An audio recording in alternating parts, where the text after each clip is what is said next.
Fala, Rovai, o editorial Fórum 11h30, queridas, queridos e querides. Pois é, saiu nova pesquisa Atlas Intel, a pesquisa que faz uma comparação dos presidentes da América Latina, de alguns presidentes, Chile, Colômbia, Argentina, Brasil e México, né? É um barômetro, né, da América Latina, faz ali um termômetro da América Latina, que mostra que o Lula está mais ou menos avaliado assim que nem o Milei, 50, um pouquinho menos, tal. E a Claudia Sheinbaum, que é a presidenta do México, é a melhor avaliada, e depois o Petro e o Boric, que têm avaliações que indicam dificuldade para eles elegerem ou se elegerem alguém que apoia ou se reelegerem. Olha só, o Júlio César Barbosa está dizendo que não consegue comprar o boné. Não, é só entrar lá, www.lojaforum.com.br e compra o boné sim, Júlio. Não tem crise, não tem erro. Lá tem a publicidade, o boné da soberania. O Brasil é dos brasileiros, não deixe. Mostra aqui, Guilherme Almeida, aqui eu vou mostrar aí, ó. Não deixe de comprar últimas unidades. Mas eu estava falando da popularidade do Lula. Contudo, o Lula hoje, né, ganharia as eleições de todos os adversários, mesmo estando no pior momento do seu governo, com 51,4% de desaprovação e 45,9% de aprovação. Uma diferença de 4,5% negativa. Não é pouca coisa. Em janeiro de 2024, esse número era exatamente o inverso. Era 51,2% de aprovação contra 45,4% de desaprovação. Ou seja, as linhas fizeram assim, né? Na verdade, essa linha fez assim, ó, inverteu. Isso mostra que alguma coisa precisa ser modificada. Lula começou a reforma ministerial pela comunicação, de forma tímida, mas talvez o governo precise de um oxigênio novo. Talvez a ida da Gleisi para o governo, a chegada do Edinho na presidência do PT, mais algumas mudanças em ministros de outros partidos. E o presidente, que não fazem nada, não defendem o governo, que ficam ali só organizando as mamatices dos seus estados para poder dar uma oxigenada e construir um caminho para os próximos 2 anos, dado que a aprovação e a desaprovação, mesmo estando com 4,5%, na verdade 5,5% de diferença de negativo, o senhor ainda ganha as eleições. Olha só, quando o índice é ruim e péssimo, ótimo e bom, que em novembro do ano passado está empatadinho, igualzinho ali, 43,1, 43,1, agora a notícia é muito ruim. É quase 9% acima o ruim e péssimo do ótimo e bom. 46,5 a 37,8.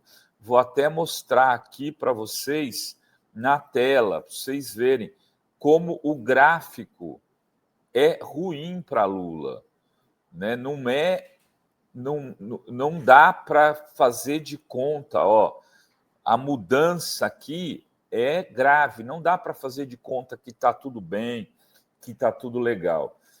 Porém, a imagem de Lula negativa também aumentou 9% a diferença do negativo para o positivo, já foi 21% melhor em outubro de 2024, vejam, né? Então, a queda é grave, ela despencou de 60% para 42%, a imagem positiva de Lula. São dados que não podem ser deixados de lado. Mas vejam, se a eleição fosse hoje, Lula ganharia de Bolsonaro por 44 a 40,6. Mesmo com a Simone Tebet saindo candidata, que pode vir apoiar Lula, é muito provável, ela teria 4,9, Ciro Gomes teria 4,5. Não entra o candidato, aí não tem a candidatura, a Atlas falou, a coisa não é séria, do Gustavo Lima, então não colocou ele como candidato. Se o candidato fosse o Tarcísio, no primeiro turno, o Lula teria 41,1 e o Tarcísio 26,2. Se fosse o Eduardo Bolsonaro, 40 a 24,2. Aí, com o Ronaldo Caiado, Gustavo Lima entrando, não tem problema. Aquela pesquisa Quest está muito estranha. A diferença das intenções de voto do Gustavo Lima na Quest e na Satual, na Atlas. Lá ele tem 20 e poucos por cento, aqui ele tem 5,2%. Alguém errou muito. Agora aqui que é o Buziles. Se Lula fosse para o segundo turno contra o Tarcísio, ganharia por 1% dos votos.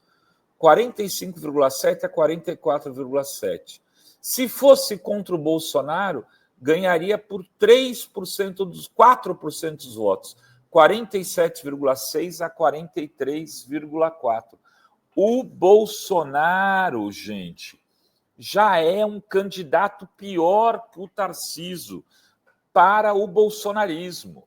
Se isso continuar nos próximos meses, se o Tarcísio continuar movimentando sua imagem mais para o centro e conseguir, né, dizer eu sou um cara forte que vai lá, privatiza tudo, quebra tudo, e não tem o rabo de palha do Bolsonaro, e não entro nesses debates que o Bolsonaro entra, ele pode ser alçado a candidato pelos setores da centro-direita que ficaram a favor de Lula e não de Bolsonaro na eleição de 2022. Entre eles, por exemplo, alguns setores dos grupos de mídia. A Globo fez uma cobertura distante pela primeira vez na sua história envolvendo o candidato do PT. Todas as outras das eleições, ela apoiou o outro candidato de forma firme e declarada. Nessa, ela ficou meio de lado, o que favoreceu o próprio Lula, de alguma maneira. Então, é preciso ficar de olho nesse movimento tarcisístico. Esse, pela pesquisa Atlas, é a grande ameaça à reeleição do Lula. Agora, a gente esteve lá com o Sidônio conversando um pouco semana passada sobre as coisas da comunicação. O Sidônio disse o seguinte: esse governo tem marca. E nós vamos mostrar as marcas desse governo, não em 2026, porque eu tenho que ganhar 2025. Então, o Sidônio montou um planejamento de 3 meses, 6 meses e 1 ano. E diz que as marcas estão aí. Deu um exemplo para mim ali na conversa que tivemos. Disse o seguinte: veja, tiramos 30 milhões de pessoas da miséria e da pobreza absoluta no Brasil nesses 2 anos e pouquinho.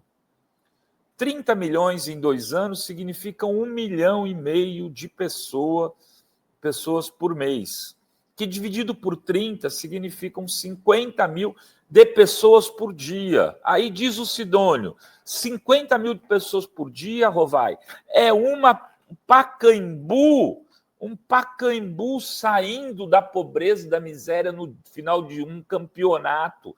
Pacaembu não, uma Arena Corinthians, o Maracanã, Pacaembu cabe 25 mil.